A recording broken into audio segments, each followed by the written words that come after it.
Hello everybody and welcome back to Robert's Reviews. Today, which is the last review that we do before our Christmas series, we're going to be reviewing Marvin's Room.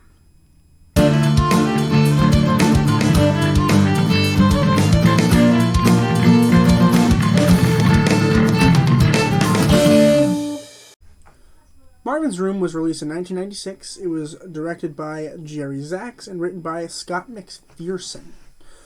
Now, before we get right into the review, a couple announcements. For one, starting next week on Monday, we're doing the 12 Days of Christmas. So it'll be the 12 days leading right up to Christmas, which is way sooner than I thought. Wow. And we're just going to be doing straight Christmas movies, and it's going to be a lot of fun. I hope that you guys attend those and watch them. A lot of them are going to be your favorites. We got The Grinch, we got Elf, we've got all two Home Alones. I don't count the third one, although maybe that'll be next year's. I don't like the third one, but we'll talk about that next year. I hope you'll notice, if I remember to do it, I'm going to start putting the date in the title of the release date, so it'll be like Marvin's Room 1996 movie review. That way it'll keep, for one, it'll help you know if you want to research the movie, you can research it by date. Also, two, it'll keep me from having the same title, such as when I do. Now I'm having a hard time thinking, like Romeo and Juliet. Say I do two different versions of Romeo and Juliet. I'm gonna want the date in there, so I'm gonna work on putting dates in there at some point in the near future.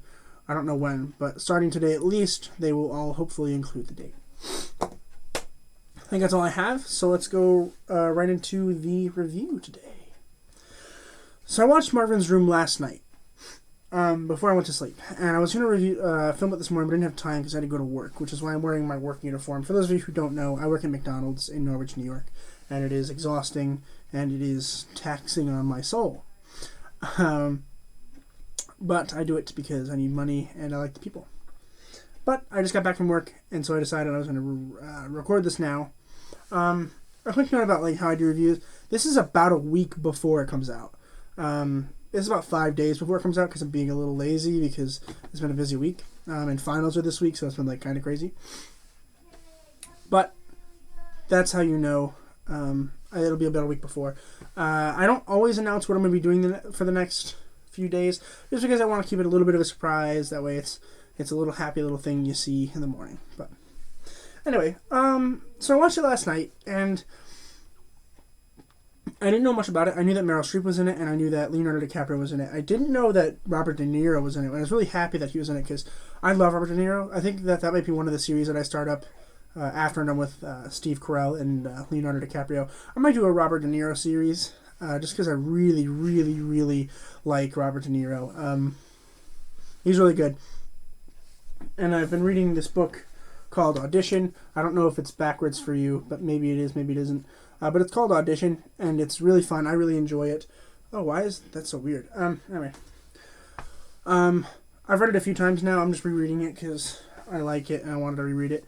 And it actually mentions De Niro a couple times, and I learned some cool, interesting facts. But I'll share those if we do that series. Which, if you want to do the series, leave a like on the video. Drop it down in the comments below. But to give you a general overview about the movie, essentially it's about these two sisters, and they live apart because they don't want to see each other. And one of the sisters, Bessie, is taking care of their father, who has some kind of disease. It doesn't really say what disease, but he has some kind of disease, and so he's very sick and very frail and very old. Whereas Lee, the other sister, didn't really care, so she moved to Florida, while she stayed in Ohio, or vice versa. I'm not sure. I think Lee moved to Florida while Bessie stayed in Ohio or something like that. So I think Bessie was in Ohio. Yes, Bessie was in Ohio. Lee was in Florida. No, vice versa. I don't care. It doesn't matter. It really doesn't matter. Anyway, I'm tired. I'm sorry. Essentially, what happens is Bessie finds out that she has some kind of disease. I already forgot the disease because it doesn't really matter. It was like tuberculosis or something like that. And so she has to find somebody that can donate bone marrow. So, she calls her sister and she's like, hey, I haven't talked in like 20 years, but if there's any way you and your sons would like to come and test to see if your bone marrow is a match, it might save my life. So that'd be kind of cool. So Lee packs up her two kids. One of them's kind of a crazy child who gets into trouble all the time. That's Leonardo DiCaprio. And then they bring him down, and then they try to find a match, and they don't find a match, and then the ending is kind of aloof. You don't really find out what happens. We assume that Bessie's going to die soon because Bessie does not have a match. However, I don't know why they didn't test her dad, because her dad would probably have a match. And her dad's still alive, and then her dad's probably going to die soon anyway. Just take the bone marrow from him when he dies. I don't know why that's such a big deal, but whatever. I'll get into the significance of the title of Marvin's Room after I discuss the acting real briefly. So first, Meryl Streep as Lee. This is the first movie where I've actively watched Meryl Streep. I'm sure I've seen her in other stuff. But I don't go, seeking Meryl Streep. Not that she's bad. I think she's wonderful. It's just not something that, I'm drawn to. But she did really well in this movie. I didn't know what kind of acting Meryl Streep was into. I honestly didn't. I know that she's fantastic and all, but, I don't, particularly pay attention to Meryl Streep when she's on screen. But obviously I did this time. And she was really good. She played, a funny kind of laid-back mother who's kind of an asshole to her son, which is why her son acts out a lot. And she's really good. She's really funny. She's naturally good at, just facial emotions. She's really good at just, naturally reacting to things as they happen, which is really nice.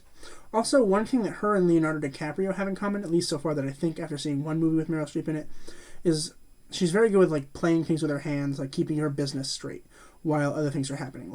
Leonardo DiCaprio, for instance, in every movie I've seen him in, he has just been extraordinary at keeping his hands busy and keeping his body doing something while he's talking, which is a hard thing to find in an actor, and Leonardo DiCaprio is a natural on it, because every single movie I've seen him in, he's done that, and it's quite remarkable. Speaking of Leonardo DiCaprio, he plays Hank, who is a child who acts out, and he is the son of Lee, which is Meryl Streep. And the big thing that happens in the beginning of the movie is that he burns down the house and the entire neighborhood because he was mad at his mom. So he goes to a mental institution where he's supposed to learn and stuff like that, and then he makes up a lot of crazy stories that doesn't really need to happen because he wants to think that it's cool, even though he knows that it's not cool. So it's quite an interesting dynamic with Leonardo DiCaprio's character. I don't think it was his best performance at all. Not that it was bad by any stretch of the imagination, because it was quite fantastic, but I don't believe that it was his best. Which is fine. It doesn't have to be the best every time, obviously. It won't be the best every time. The next few movies kind of look kind of meh, but we'll see how that goes. But overall, another good performance by Leonardo DiCaprio. I have never seen a bad performance from Leonardo DiCaprio yet, so good for you. I really do enjoy watching these movies. I have really enjoyed watching Leonardo DiCaprio. I don't know why I haven't done this before. I'm very happy that I have this platform now where I can talk about it and really share my experiences. And it's also a good diary for myself, so I can be like, oh, did I watch this movie? Oh, yeah. And then I can remind myself what it's about and what I thought about it. So it's really cool on both ends. Diane Keaton as Bessie. So that's the other sister. She's the one that's dying of tuberculosis. She plays this really nice aunt for Hank. And Hank really likes Bessie, and so he wants to stay with her, which creates this dynamic between the two sisters. The two sisters obviously don't like each other, but they're pretending to like each other just for the sake of trying to get along and making it not an awkward visit. I think Bessie's character is my favorite character in the entire movie. I really enjoyed watching her because she's just generally nice. There's nothing mean about her. She's just the nicest person in the world, and it was so nice to see that.